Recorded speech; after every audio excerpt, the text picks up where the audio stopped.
तो अब हम व्याकरण का दूसरा पार्ट वर्ण विचार इस पार्ट की तरफ बढ़ रहे हैं। तो बच्चों, जब कोई भी बच्चा सबसे पहले भाषा बोलना सीखता है तो बोलते वक्त वह केवल ध्वनियों का ही उच्चारण करता है और फिर धीरे धीरे वह भाषा का प्रयोग करने लगता है। तो भाषा के कुल 4 प्रकार के कौशल होते हैं। अब वह कौन कौन से होते हैं? तो सबसे पहले हम भाषा को सुनते हैं, फिर उसके बाद हम बोलना सीखते हैं और फिर उसके पश्चात हम पढ़ना आरंभ करते हैं और चौथा जो चरण होता है वह होता है लिखना।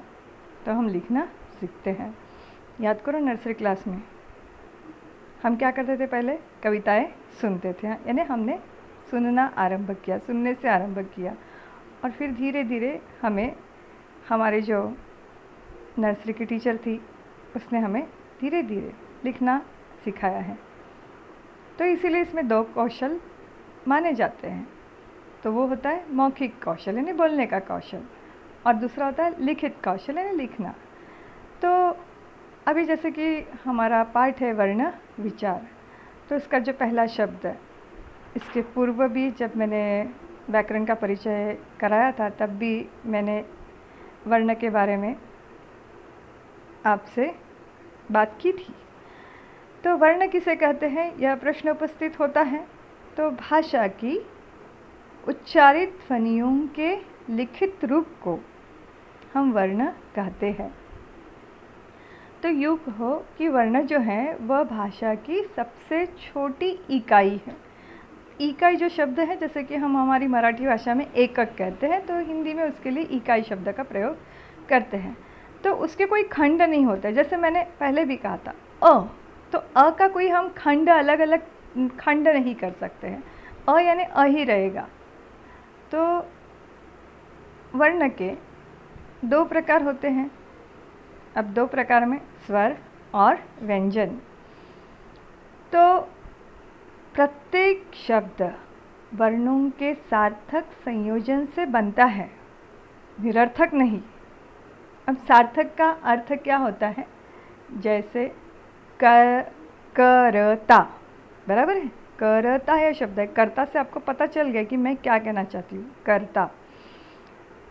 अगर मैं उसी शब्द को थोड़ा अलग तरीके से उच्चारण करूँगी तो फिर रताक, तो तुम बोलोगे मैडम क्या कह रही है, क्योंकि उससे कोई अर्थ नहीं प्रदान हो रहा है। तो इसीलिए जो मेल होता है वर्णों का वह कैसा होना चाहिए? सार्थक यानी अर्थ के साथ। तो इसीलिए वर्णों के सार्थक मेल से क्या बनता है? शब्द बनता है। और इसी को ही हम फिर अक्षर भी कह सकते हैं। अक्षर तो हम कई बार ये शब्द प्रयोग करते हैं अक्षर, किंतु अक्षर किसे कहते हैं तो ये आज शायद हमें पता चल रहा है। अब वर्ण किसे कहते हैं तो हमें पता चल गया है, किंतु अब थोड़ा आगे जाएंगे, वर्णमाला, आगे आगे बढ़ेंगे तो वर्णमाला क्या होता है ये जानने की कोशिश करेंगे। तो वर्णों की निश्चित क्रमबद्ध व्यवस्था, उसे हम कहते हैं वर्णमाला। अब निश्चित क्रमबद्ध व्यवस्था तात्पर्य यह है कि हम अ के बाद आ बोलेंगे, आ के बाद ई छोटी, फिर बाद में बड़ी, फिर छोटा ऊ, फिर बड़ा ऊ, यानी यह क्रमबद्ध तरीके से बोलेंगे। हम अ आ ई, फिर ब, फिर क ड और फिर ग्य, ऐसा हम नहीं बोलते हैं। तो उसका जो निश्चित क्रमबद्धता है, जैसे अगर ABCD भी बोलते तो पहले ABCD फिर PQRZ नहीं बोलेंगे, आप उसको उसके क्रम के अनुसार ही बोलेंगे। तो इसीलिए उसी प्रकार हिंदी में भी वह जो क्रमबद्ध व्यवस्था है उस व्यवस्था को हम बोलते हैं वर्णमाला। तो हिंदी की जो वर्णमाला है, प्रत्येक भाषा की अपनी एक अलग थलग लेखन व्यवस्था होती है। जहाँ तक कि आप लोग मराठी पढ़ते हो तो मराठी और हिंदी की भी वर्णमाला में काफ़ी फ़र्क है। जैसे कि विशेष तौर पे बता दूँ तो जैसे हमारे मराठी में ळ है, किंतु हिंदी में ळ की कोई व्यवस्था नहीं है। अगर अब मैं एक शब्द बताती, जैसे ळ को लेकर, जैसे कुलकर्णी मराठी में है तो हिंदी में अगर हमें वही बोलना है तो हम कुलकर्णी बोलेंगे, उसमें ड़ का कोई प्रावधान नहीं है हिंदी में, तो ड़ की जगह हम ल का प्रयोग करते हैं। और दूसरी बात, जो ड़ ढ़ जो हिंदी में है वह मराठी में नहीं है। उच्चारण अगर ड़ करना भी है तो ड के नीचे हम बिंदु नहीं दे सकते, नुक्ता नहीं दे सकते। तो इसीलिए हर भाषा का अपना एक अलग विशेष स्थान होता है, अलग वर्ण व्यवस्था होती है, अलग वर्णमाला होती है। तो इसीलिए जब 8वीं कक्षा में बच्चे हिंदी पढ़ने मेरे पास आते हैं तो मैं उनकी शुरुआत वर्णमाला से करती हूँ। शायद बच्चों को लगता होगा ये कोई समय है भला अ आ इ पढ़ने का, किंतु ये अ आ इ जो है वर्णमाला जो है, तो हमें हिंदी की वर्णमाला उसके मूल रूप के साथ पता चले, इसीलिए मैं अपनी शुरुआत वर्णमाला से ही करती हूँ। तो हिंदी की अपनी लेखन व्यवस्था है, अपनी लिपि है। हिंदी वर्णमाला को देवनागरी लिपि में लिखा जाता है और यह एक सुविकसित संपर्क भाषा है, राजभाषा है, राष्ट्रभाषा है और साहित्यिक भाषा भी है। तो इसीलिए हिंदी की जो वर्णमाला है वह हमें पता होना बहुत ज़रूरी है। अब वर्णमाला में सर्वप्रथम अब मैं हिंदी की वर्णमाला की तरफ बढ़ती हूँ। विशेष तौर पे जो 10वीं के छात्र हैं उन्हें वर्णमाला पता है, किंतु 8वीं के बच्चों को वर्णमाला से शुरुआत करनी है, व्याकरण की शुरुआत ही वर्णमाला से करनी है। इसीलिए मैं सर्वप्रथम आपको यह वर्णमाला बताती हूँ। अ आ इ ई उ ऊ रू, ए ऐ ओ औ अम अहा। तो एक मैंने एक कविता बनाई है, तो उस कविता को अगर कविता के रूप में 8वीं कक्षा के बच्चे अगर उसे गाकर पढ़े तो ये वर्णमाला हिंदी के अलग थलग जो है वह विशेष रूप से याद हो जाएगी। तो उसे किस प्रकार से हम काव्य रूप में पढ़ सकते हैं ये भी मैं बताती हूँ। अ आ इ ई उ ऊ रू, ए ऐ ओ औ अम अहा, क ख ग घ अंग, च छ ज झ इय, ट ठ ड ढ न ड़ ढ, त थ द ध न, प फ ब भ म, य र ल व श श स ह क्षत्रज्ञ श्र। हो गई हिंदी की वर्णमाला पूरी।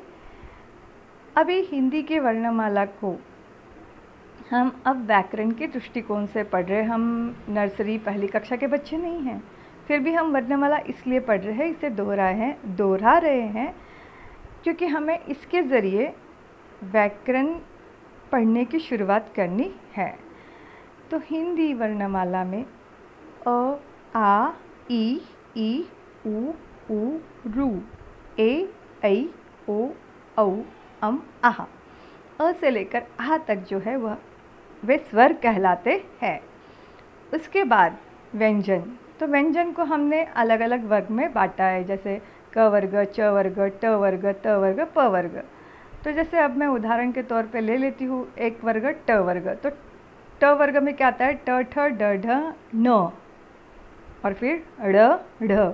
तो हिंदी की जो अलग थलग वर्ण व्यवस्था है, तो ड के नीचे नुक्ता आया है और ढ के नीचे नुक्ता आया है, तो उसका उच्चारण हम कैसे करेंगे, ड़ ढ।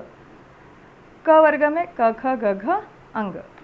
तो इस प्रकार क से लेकर ह तक क्या है, व्यंजन है। अब उसके बाद हम देखेंगे ये जो क्षत्रज्ञ श्र है यह भी व्यंजन ही है, किंतु यह व्यंजन कैसे है, संयुक्त व्यंजन है। तो ये 4 जो व्यंजन हैं उन्हें हमने संयुक्त व्यंजन के रूप में जाना है। उसके बाद आया है अनुस्वार। तो अनुस्वार जब हम लिखते हैं तो हमें बिंदु देना पड़ता है, तो जैसे अ के ऊपर बिंदु देना पड़ता है, तो वो हो गया अनुस्वार। और फिर जब हम चंद्रबिंदु की मात्रा देते हैं तो उसे व्याकरण की भाषा में हम क्या बोलते हैं, अनुनासिक। और जब हम लिखते समय उसका प्रयोग करते हैं तो विशेष तौर पर मैं बताती हूँ कि चंद्रबिंदु की मात्रा देना है। फिर उसके बाद अगला जो है वह है आगत स्वर, और उसके बाद आगत व्यंजन। अभी आगत व्यंजन के बारे में विशेष तौर पे ये बता दूँ कि हिंदी वर्णमाला में ज और फ दोनों ही हैं। फिर इसे आगत व्यंजन क्यों कहा गया है, तो अक्सर क्या होता है बच्चों, ज का हिंदी में जो उच्चारण है वह मराठी से अलग है। अब वो अलग कैसा है, हिंदी में हम उसे ज कहते हैं और मराठी में उसे ज कहते हैं।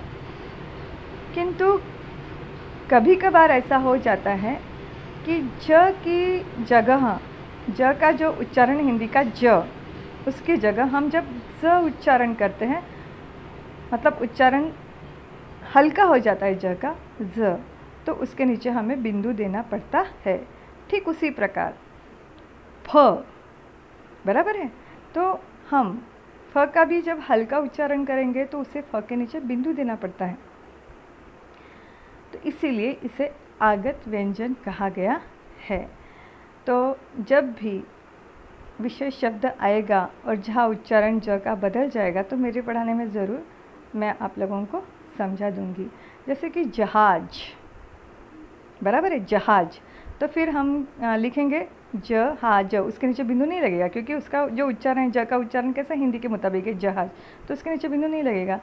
किंतु ज़मीर, ज़मीर, यह उच्चारण हल्का हो गया, तो ज़मीर लिखते वक्त मुझे ज के नीचे बिंदु देना पड़ेगा। अभी उम्मीद करती हूँ कि आप लोगों को इस उदाहरण के ज़रिए अच्छे से समझ में आ गया होगा। अब इसके बाद हम देखेंगे अगला जो भाग है। जैसे कि मैंने बताया है कि वर्णमाला को हमने स्वर और व्यंजन में विभाजित किया है, तो हम अब स्वर के तरफ बढ़ेंगे। स्वर क्या होते हैं? जिन वर्णों के उच्चारण में वायु बिना किसी रुकावट के मुंह से निकलती है, तब हम उसे कहते हैं स्वर। अब किस प्रकार से देखो, अ, आ, ई, बिना रुकावट से क्या निकल रहा है? मुंह से स्वर निकल रहा है, बराबर है। तो हिंदी वर्णमाला में कुल 11 स्वर है और जो अंत में आता है अम, आहा, तो ये जो अम और आहा जो है, तो उसे हम क्या कहते हैं? आयोग वाह। तो स्वर और व्यंजन का जो मिला जुला रूप है आयोग वाह, उसे हम कहते हैं। स्वरों के भेद हैं, ह्रस्व स्वर, दीर्घ स्वर और प्लुत स्वर। तो आप लोगों जब मराठी में भी व्याकरण पढ़ते हो तो ह्रस्व और दीर्घ इन शब्दों का प्रयोग होता है। तो ह्रस्व दीर्घ जो है वह क्या है, वह हम देखेंगे। तो ह्रस्व स्वर किसे कहते हैं? जिन स्वरों के उच्चारण में बहुत कम समय लगता है तो उसे कहते हैं ह्रस्व स्वर। जैसे कि उदाहरण के तौर पे अ, ई, उ, रू। अब विशेष तौर पे मैं बता दूँ, ई उच्चारण कैसा है? उच्चारण के लिए जो समय है वह कम लग रहा है, ई। तो बच्चों जब आप लोग लिखते हो हिंदी में, तब मैं बोलती हूँ कि छोटी की मात्रा दो। अब क्यों छोटी की मात्रा देने के लिए कहती हूँ? क्योंकि उसके उच्चारण में कम समय लगता है, तो इसीलिए उस वक्त हम हिंदी की लिखाई में छोटी की मात्रा देते हैं। अब मराठी में तो उसे ह्रस्व स्वर कहते ही हैं। अब आगे हम जाते हैं दीर्घ स्वर। अब दीर्घ स्वर क्या होता है कि उसके उच्चारण में ह्रस्व स्वर की तुलना में दुगुना समय लगता है, इसीलिए हम उसे दीर्घ स्वर कहते हैं। अब किस प्रकार से दुगुना समय लगता है वो भी देखो, आ, ई, उ, ए, लग रहा है ना दुगुना, इसलिए ये हो गया दीर्घ स्वर। तो जैसे मैंने अभी उदाहरण के लिए कहा था कि मैं जब बोलती हूँ तो छोटी की मात्रा है ह्रस्व स्वर और बड़ी की मात्रा तो दीर्घ स्वर। तो ये बात हमें समझनी है। तो जब भी मैं पढ़ाती हूँ तो पढ़ाते समय या लिखते समय मैं आप लोगों को बताती हूँ कि छोटी की मात्रा है यानी ह्रस्व है और बड़ी की मात्रा यानी दीर्घ है।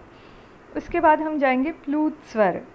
तो जिन स्वरों के उच्चारण में मूल स्वर से अब तिगुना समय लगता है तो उसे हम कहेंगे प्लुत स्वर। अब तिगुना समय कैसे लगता है? तो आप लोगों को पता है ओंकार, तो उसमें ओंकार में देखो कैसा तिगुना समय लगता है, ओम, तिगुना समय लगा है, तो इसे हमने इसीलिए क्या कहा है? प्लुत स्वर। अब हम देखते हैं स्वरों की मात्राएं। तो स्वर को जब व्यंजनों के साथ मिलाकर लिखा जाता है तो फिर उसको मात्रा के रूप में लिखा जाना ज़रूरी होता है।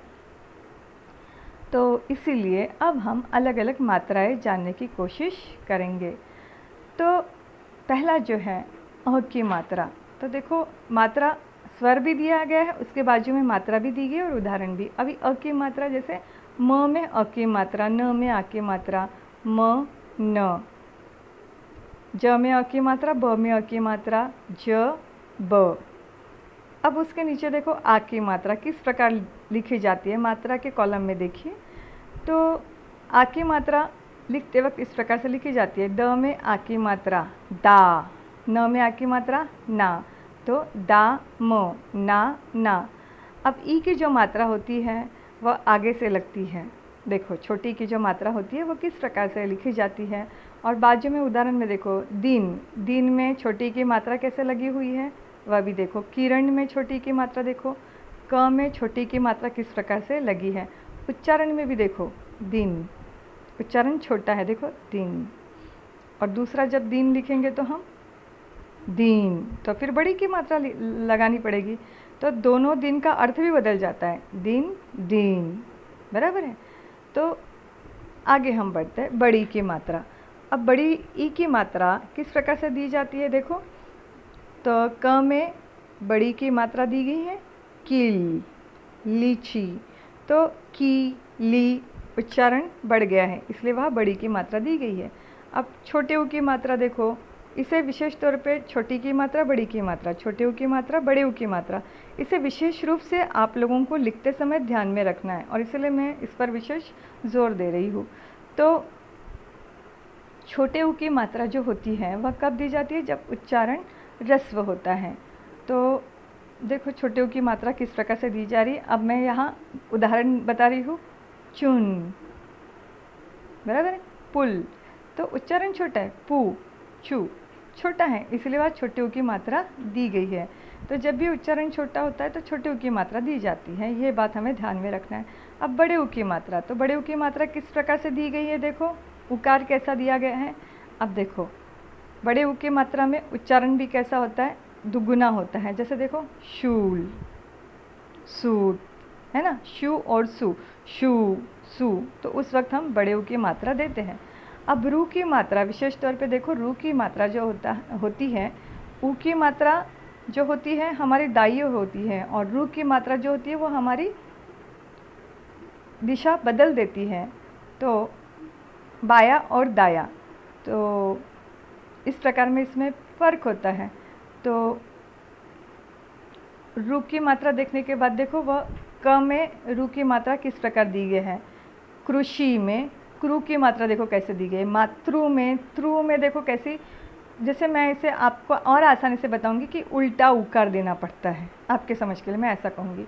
फिर ए की मात्रा देखो, ए की मात्रा कैसे दी जाती है। और आगे देखो नेक, मेला, न में ए की मात्रा ने, म में ए की मात्रा में, नेक, मेला। फिर ऐ की मात्रा देखो, तो व में ऐ की मात्रा वैर, व में ऐ की मात्रा वै र, ज में ऐ की मात्रा जय सा। तो ऐ की मात्रा व में और ज में कैसे दी गई है, इसे भी गौर करो। फिर उसके बाद ओ की मात्रा, तो ब में ओ की मात्रा लगी हुई है देखो, बो लो, देखो। ख में ओ की मात्रा लगी है, देखो किस प्रकार से दी गई है। तो ए और ओ की मात्रा में जो फ़र्क है वह भी महसूस करो। फिर उसके पश्चात है औ की मात्रा, तो स में औ की मात्रा लगी है सौरभ, क में औ की मात्रा कौन। तो इस प्रकार से इन मात्राओं के बारे में मैंने आप लोगों को समझाने की कोशिश की है।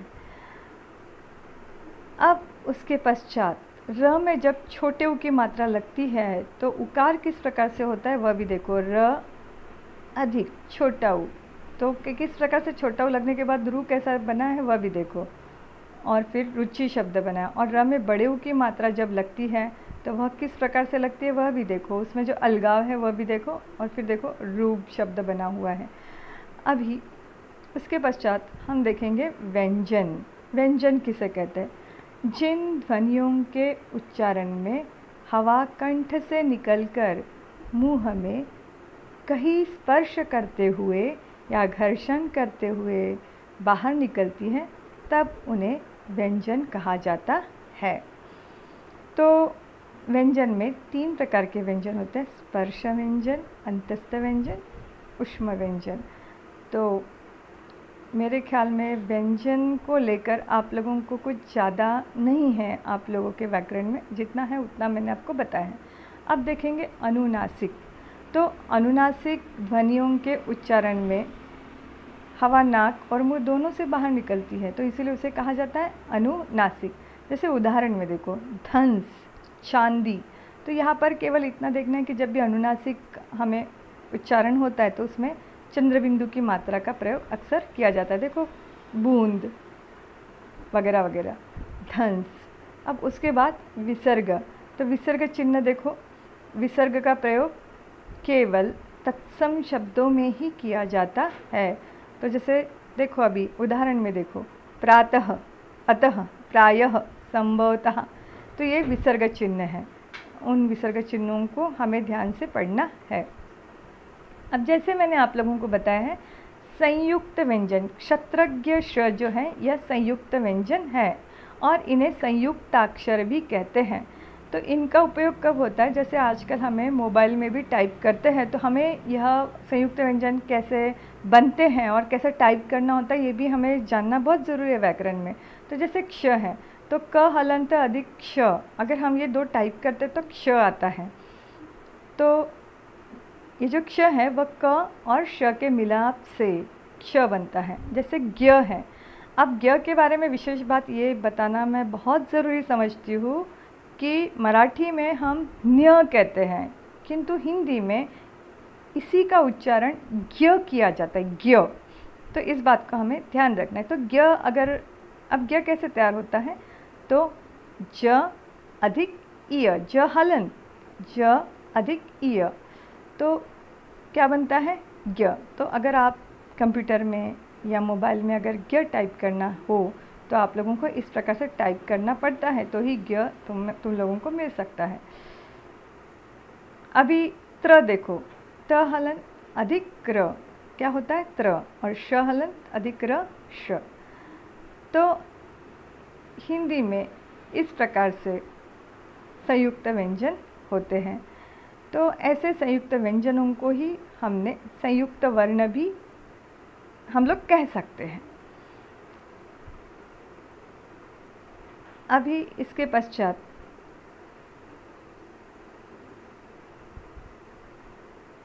जितना हमारे पाठ्यक्रम में है वह सभी महत्वपूर्ण भाग मैंने आप लोगों को बताया है।